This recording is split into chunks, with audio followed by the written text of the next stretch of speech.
Have you ever shot a video, took 30 minutes on camera almost, and then reviewed it and realized that it wasn't exactly what you wanted? Well, that's what happened this morning. I was disappointed because I'm still shooting on my iPhone, and I framed it. Then I didn't like the way it was framed when I reviewed it. I had a salt and pepper shaker in the foreground right there. So, well, such is life, I guess, right?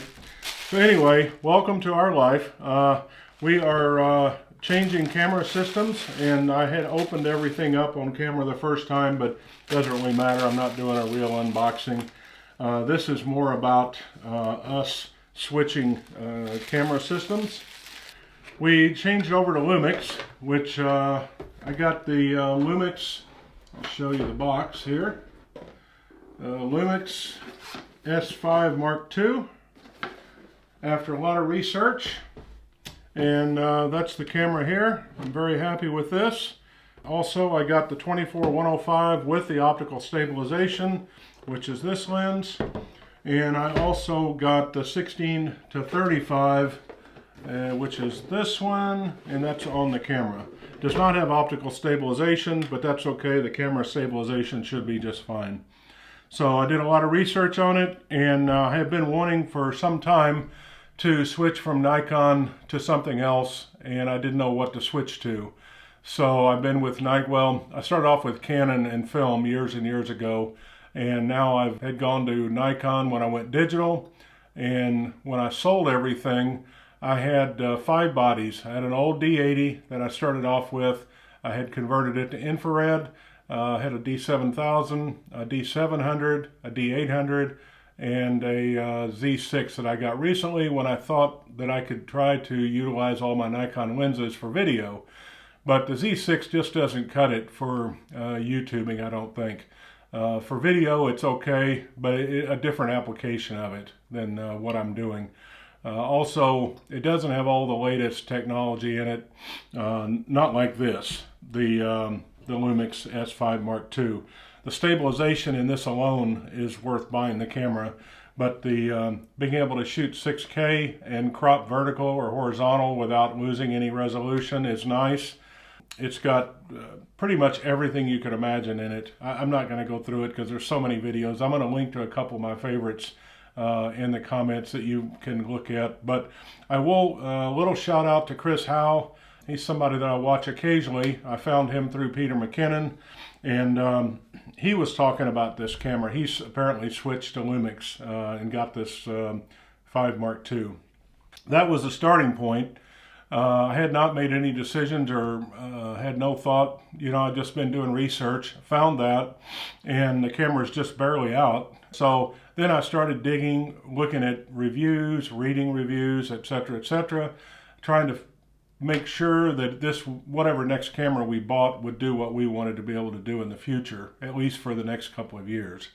So this one fits the bill. Everybody raves about it. I think they're right. I think it's at the price point of $2,000. I think it's a great deal. So I sold everything through KEH. I'm pretty happy with the whole process.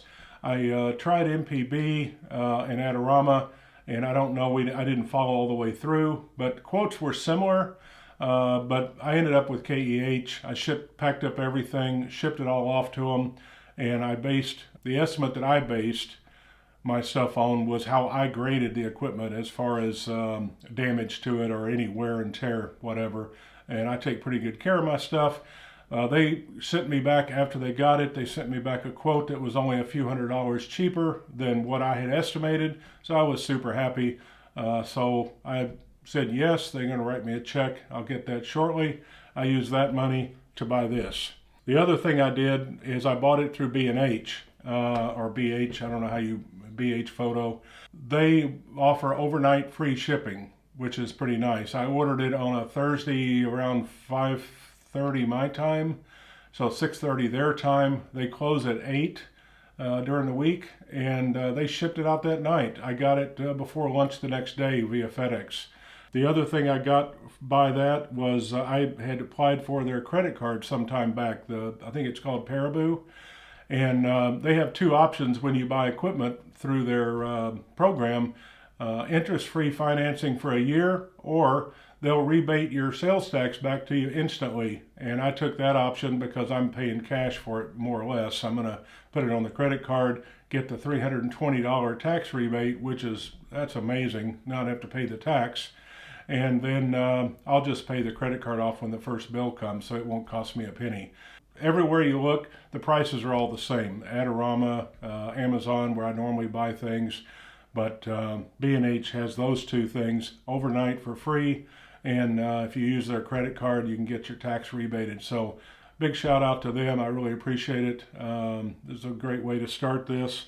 Save me a little bit of money. That's almost enough money to buy me an Adamus system for the thing, so I can use that money that I saved to buy a little monitor, maybe a 5-inch monitor for the camera, so we're shooting movies.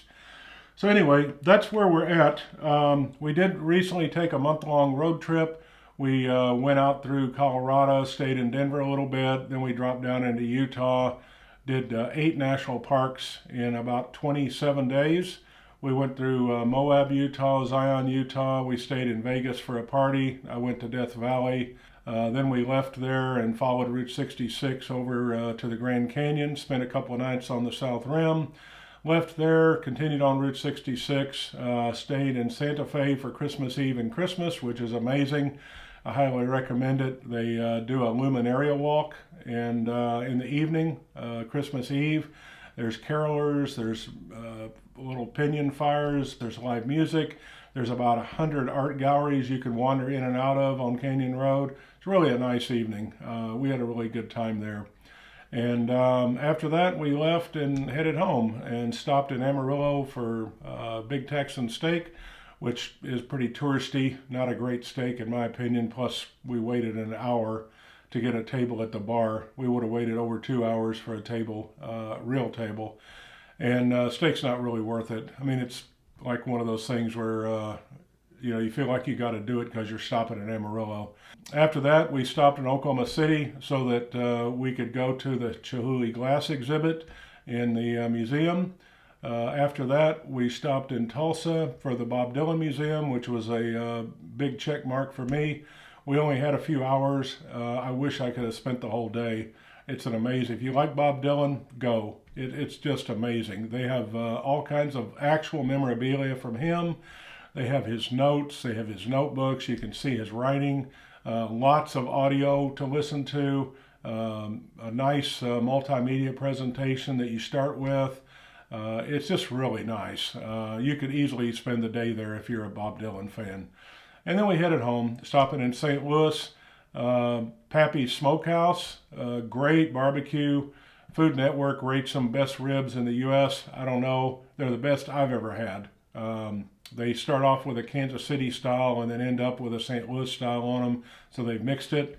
And I actually, in fact, am smoking ribs right now and a big pork butt outside for a party tomorrow. Those ribs are the best I've ever had, and I'm pretty good at smoking, so I highly recommend it. And then we stopped off, the last national park, number 8, was the Arch. I think in 2018 they turned that into a national park, so that's pretty cool. We didn't get to go up in it because there was no reservations available, but they were also on high alert for COVID, and I was like, no, I think I'll pass on that one. So we just stayed outside and walked around a little bit and then headed home. We were anxious to get home anyway. We'd been on the road almost a month, living not out of the truck, but out of hotels and everything. So anyway, it's a good time. We did shoot a lot of video, not as much in the national parks as I would have liked to, because it's gone back and forth, but the current ruling is you cannot put video from the national park up on a paid site unless you pay large fees and go through an extensive permitting process.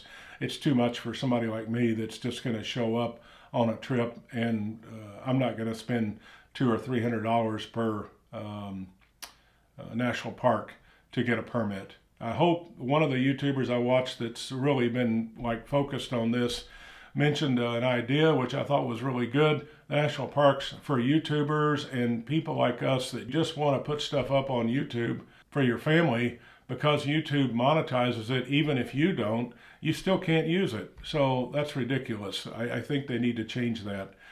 Maybe the permit process is great for people that are shooting a movie, or they really want an elaborate setup. But somebody walking around with a GoPro or their iPhone taking video, or even a camera like this a Lumix, and a microphone, that's not bothering anybody. And as long as you're respectful to people and stay out of people's way, I don't see why you can't do that and then put it up. Pay a small fee at the gate maybe and get a permit for the day.